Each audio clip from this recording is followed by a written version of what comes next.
Match number 31 SRH versus DC match. ఈ match HRS home ground లో జరిగింది, Rajiv Gandhi international stadium Hyderabad. అయితే డీసీ అయితే టాస్ గెలిచి బౌలింగ్ ఎంచుకుంది. అయితే ఎస్ఆర్హెచ్ నుంచి అయితే ట్రావిస్, అభిషేక్ శర్మ అయితే ఇద్దరైతే ఓపెనింగ్ చేశారు. వీరి ఓపెనింగ్ అయితే మంచిగా స్టార్ట్ అయితే ఇచ్చారు. అభిషేక్ శర్మ ఇంకా హెడ్ కలిసి 97 నాట్అవుట్ అయితే నిలిచారు. ఇది అయితే అతి పెద్ద భాగస్వామ్యం. 37 రన్స్ మీద అయితే అక్షర్ పటేల్ అయితే ట్రావిస్ హెడ్ అయితే వికెట్ అయితే తీసుకోవడం జరిగింది. అయితే మరొక పక్క అయితే అభిషేక్ శర్మ అయితే తన స్టార్ట్ అయితే ఇంకా అందిస్తూనే ఉన్నాడు.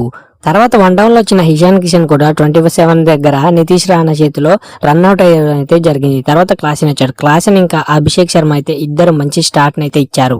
ఇంకా అభిషేక్ శర్మ అయితే 200 స్ట్రైక్ రేట్ తో బ్యాటింగ్ అయితే ఆడాడు. ఇంకా 10 4s 10 6s అయితే కొట్టాడు. తన టోటల్ స్కోర్ వచ్చేసి 67 బాల్స్ లో 135 చేశాడు టోటల్. ఈ 2026 ఐపీఎల్ సీజన్ లో అయితే ఇదే హైయెస్ట్ ఇండివిజువల్ స్కోర్.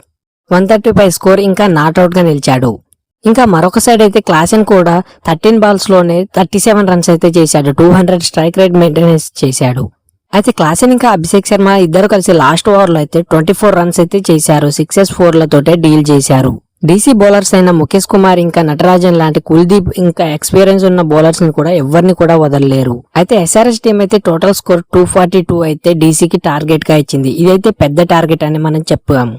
ఇంకా ఇషాన్ కిషన్ అయితే రన్అట్ కాకపోతే ఇంకా ఎస్ఆర్హెచ్ కి అయితే పెద్ద స్కోర్ వచ్చేదని చెప్పొచ్చు. అయితే ఎస్ఆర్హెచ్ ఇచ్చిన ఈ భారీ స్కోర్ అయితే ఛేదించడానికైతే డీసీ బ్యాటర్స్ అయితే ఓపెనింగ్ చేశారు. డీసీ నుంచి కేఎల్ రాహుల్ ఇంకా పాతం నిశాంక్ అయితే ఓపెనింగ్ చేశారు. అయితే డీసీ టీం కి అయితే ఓపెనర్స్ అయితే అంత మంచి స్టార్ట్ అయితే అందించలేదు. పాతం నిశాంక్ ఇంకా త్వరగా వికెట్ అయితే పడిపోయింది. అందుకే డీసీ టీం కి అయితే మంచి ఓపెనింగ్ స్టార్ట్ అయితే అందలేదు.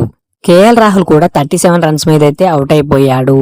డీసీకి అయితే వన్ డౌన్ లో నితీష్ రాణా వచ్చి మంచి స్టార్ట్ అయితే అందించాడు. 57 రన్స్ అయితే స్కోర్ చేశాడు. డీసీ ఎంత స్కోర్ చేసినా ఎస్ఆర్ఎస్ బౌలర్స్ మాత్రం డీసీ టీం అయితే చాలా డామినేట్ చేస్తుంది. ఒక పక్క ఈశాన్ మలింగ ఇంకా హర్ష్ డూబే అయితే మంచి వికెట్లు అయితే తీసుకుంటున్నారు. సమీర్ రిజ్వీ ఇంకా నితీష్ రాణా అయితే మంచి భాగస్వామ్యం అయితే నెలకొల్పారు. వీరిద్దరిలో కొంచెం స్టార్ట్ అయితే అందింది మంచిగా టీం కి.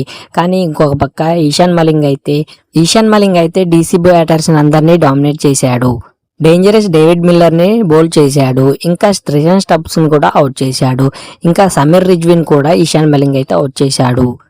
ఇంకా ఇంపాక్ట్ ప్లేయర్ గా వచ్చిన ఆశుతోష్ శర్మని కూడా ఈశాన్ మలింగ్ అయితే అవుట్ చేయడం అయితే జరిగింది. ఇంకా మరొక పక్క అయితే హర్ష్ డూబే కూడా 3 వికెట్స్ అయితే తీసుకున్నాడు. అందువల్లనే సన్ రైజర్స్ హైదరాబాద్ టీం అయితే డీసీ పైన 47 రన్స్ తేడాతో అయితే విక్టరీ అయితే సాధించింది. అలాగే పాయింట్స్ టేబుల్స్ లో కూడా ఎస్ఆర్ఎస్ టీం అయితే 4th ప్లేస్ నుంచి 3rd ప్లేస్ కి అయితే జంప్ అవడం అయితే జరిగింది. మీరైతే వీడియోకి ఒక లైక్ చేసుకోండి.